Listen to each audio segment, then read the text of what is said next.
Habitat for Humanity Niagara partners with families to build homes and offers affordable mortgages. Joining me in the studio is Sarah Pritula with exciting news about 6 new townhouses currently being built in Welland. Sarah, thank you for joining us, and why don't we get right into it? Tell me about the need for this here in Niagara. Hi, Kate. Thanks for having us.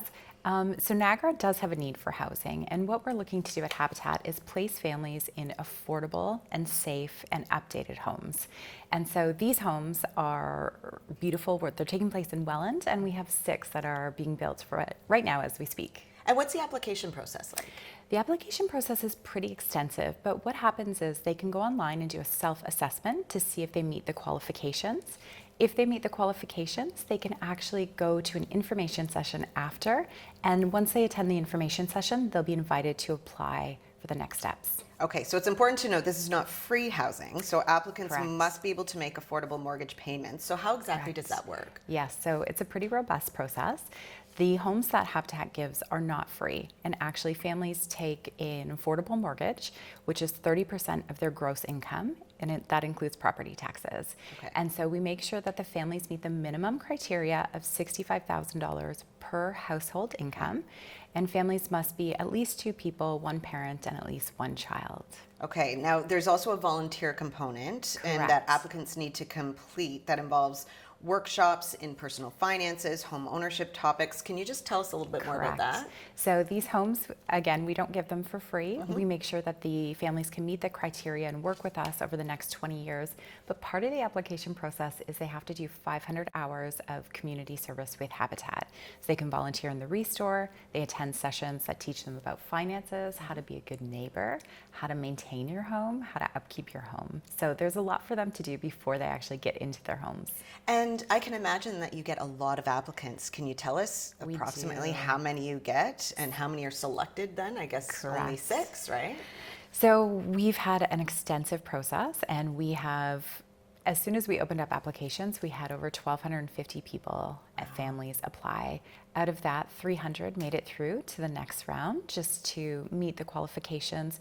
And from there, we have selected and received about 50 completed applications. From those 50 completed applications, our family services coordinator and a team of volunteers, as well as our finance director, will sit together, walk through the applications, they interview the families, they do home visits, and then they select 6 families out of those 50. Okay, so is the process for those houses closed already?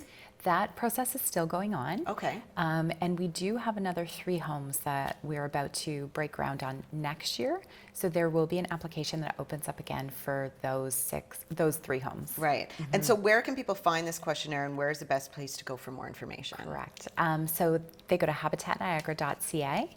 And they look at home ownership, and then they'll find the application. And for those who may be watching and say, you know, this could be really beneficial, but I'm just not sure.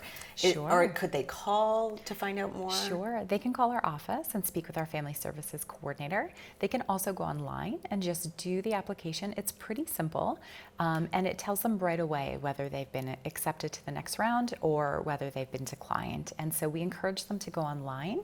It helps us track data. It helps us advocate and lobby to different government officials to say, this is the need that we're seeing right now for housing. And I mean, if you're saying you saw 1,200 applicants, and then how hard is it to break it down? I can only imagine, because you're part of that process. Yes, because we do a split mortgage model and we work with a credit union, what they do is they have certain criteria that they have to meet before they can loan a portion of the mortgage. So the families will start with that, then Habitat comes in as the next on the mortgage, and we supply that at 0%.